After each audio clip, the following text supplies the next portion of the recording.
Swear to tell the truth, both, nothing but the truth, so you got? Yes, I do. Thank you. Good morning. My name is Benita Johnson. I assumed office this week as the Recording Secretary of Local 100, Transport Workers Union of Greater New York, the principal union employing the men and women who run the trains and buses in New York. We repair those trains and buses, clean those buses and trains, the stations, repair the tracks, the electrical systems, the structures, and who rehabilitate the stations. I bring you greetings from our new president, John Samuelson, who could not be here. There are straightforward and practical solutions, in our opinion, to the MTA's budget woes. I'm not talking about service cuts, layoffs, or elimination of student passes.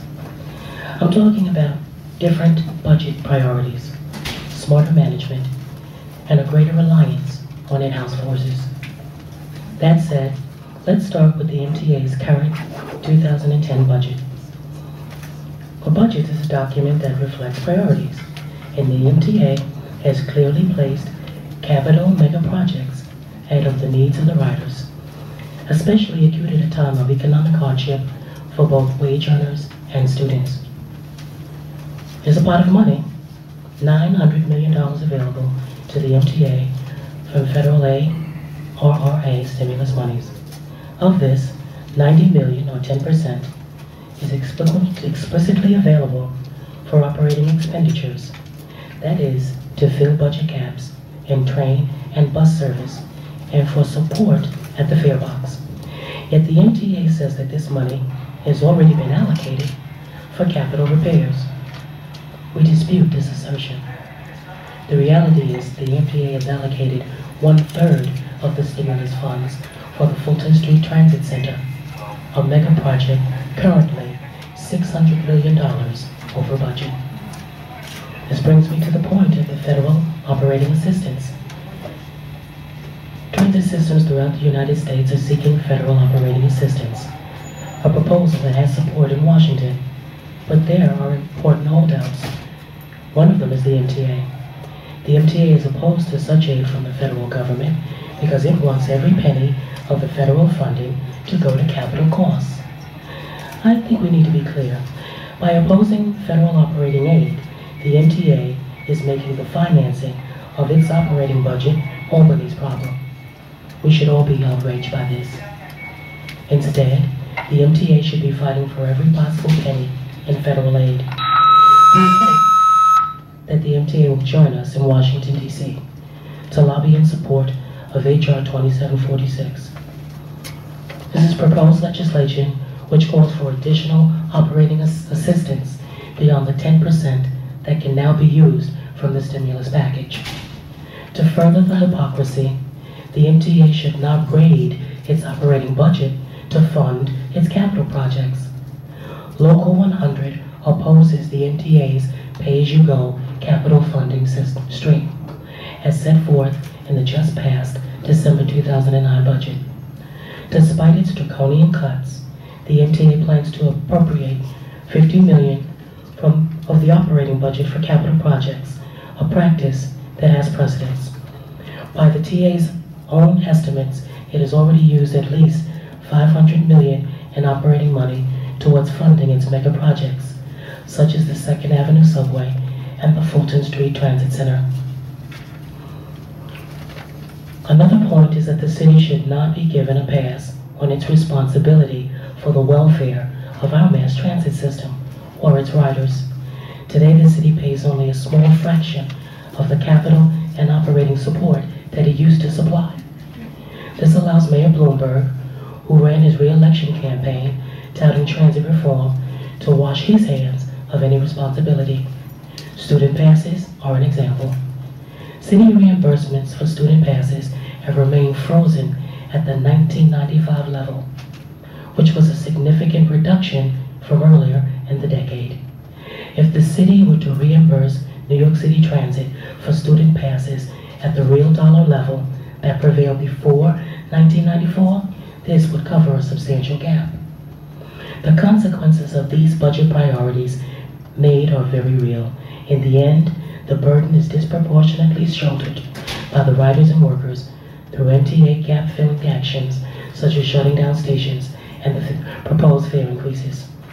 Let me also raise a few suggestions, please, that would enable the MTA and Chairman Walter to run the system more efficiently. TWU Local 100 believes that the MTA's capital needs are real and they must be supported. But the MTA continues to mismanage these programs, and there are huge cost overruns. We're not just speaking of the $600 million in overruns at the Fulton Street Center.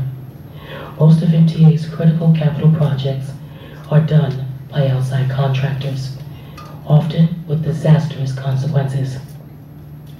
Even though the work could be done much less expensively in-house, utilizing the collective knowledge and spirit of the men and women who run the system.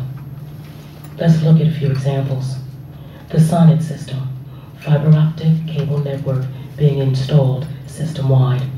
According to the Citizens Budget Commission, a contract for Sonnet cables throughout the A Division was awarded in summer of 2000 with a completion schedule for February 2004. As of March 2009, substantial completion was expected in July, more than 5 years late. We know that cost overruns in communications and signal capital projects from 2005 to 2007 exceeded $215 million. The Sonnet work on the A-line cost 41% more than the initial contract, $226.7 million versus $161 million. MTA can get it done a lot cheaper in-house.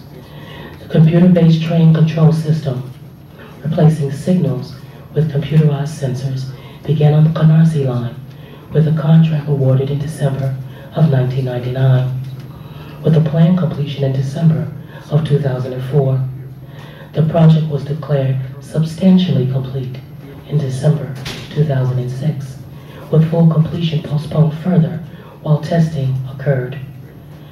Again, according to the Citizens Budget Commission, the MTA's effort to use CBTC has experienced significant cost escalation. The last two phases of the Canarsie Line project increased 51% to nearly $327.8 million from $217.1 million. The automatic train supervisor system, originally awarded November 1999 with an estimated completion date April 2005, was not completed until September 2008 and ran 35% over budget.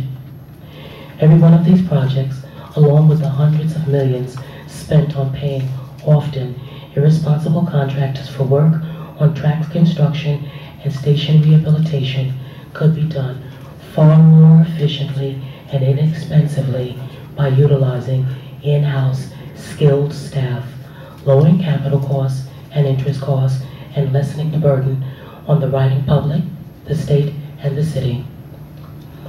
MTA continues, unfortunately, to have a false sense of economy.